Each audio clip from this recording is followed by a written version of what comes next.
On a mission to find solution to West Asia conflict, U.S. top diplomat Antony Blinken met with Israeli leadership on Tuesday, bringing hostages back, Gaza aid, and with that an end to the conflict were the main talking points. Though his visit to Jordan, planned to be on Wednesday, was postponed without giving any reason. U.S. Secretary of State Antony Blinken met with Israeli President Isaac Herzog and agreed that there is an opportunity to bring the hostages home after the death of Hamas leader Yahya Sinwar. I believe very much that the death of Sinwar does create an important opportunity to bring the hostages home, to bring the war to an end, and to ensure Israel's security. And that's exactly what our conversations today focused on with our Israeli colleagues, including arrangements for the period following the end of the conflict. Well, during his meeting with Israeli Minister of Defense Yoav Gallant on Tuesday, Blinken discussed operational progress made by the Israeli Defense Force in various arenas, efforts to ensure the return of hostages, and the importance of the U.S. stance with Israel following Israel's response to Iran's attack on Israel. Blinken said this will strengthen regional deterrence and weaken the axis of evil. Early in the day, Blinken also met with Israeli Prime Minister Benjamin Netanyahu, where they discussed the need for more humanitarian aid to reach civilians in Gaza. Blinken pressed Netanyahu to capitalize on the killing of Hamas leader by securing the release of the October 7 attack hostages. They also discussed other concrete steps moving forward, including setting up post-war structures in the Palestinian territory.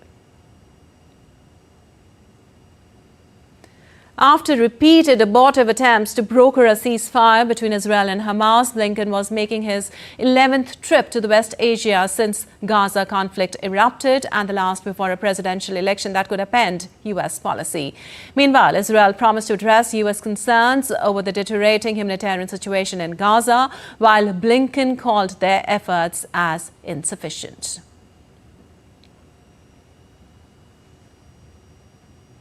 And we have Amit Mukherjee joining us for more on this. Well, Amit, as Antony Blinken makes another push to diffuse conflicts in West Asia, considering the current timings, and also he calling it an insufficient, thing done by the West Asia, can we expect any breakthrough with international pressure also now building up?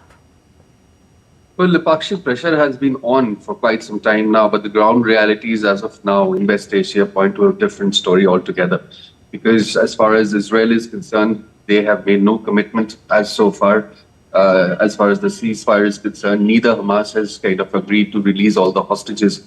It has said categorically that unless and until the assault, the operations stop in Gaza, the raids by the Israeli guards stop in Gaza, they're not going to release the hostages.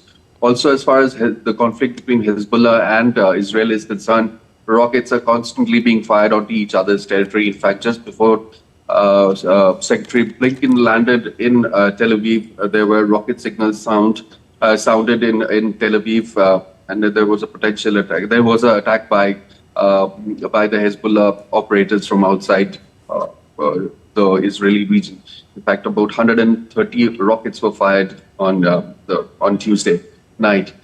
So as far as the ground realities are concerned, the war doesn't seem to kind of end anywhere, and unless and until the situation is created, a ceasefire is quite unlikely at this point in time. In fact, Israel has also made a statement about killing of Hassan Sufeddin, who was the potential successor of Nasrallah, the Hezbollah leader who was killed in an operation by Israel a few weeks back. So the situation as of now, it's quite tensed, and also there's a lot of anticipation as far as Israel's response to the Iranian attack, which happened 2 weeks back on its territory, is concerned. So the situation is quite volatile, Pakshi. All right, Amit, thank you so much for all that details.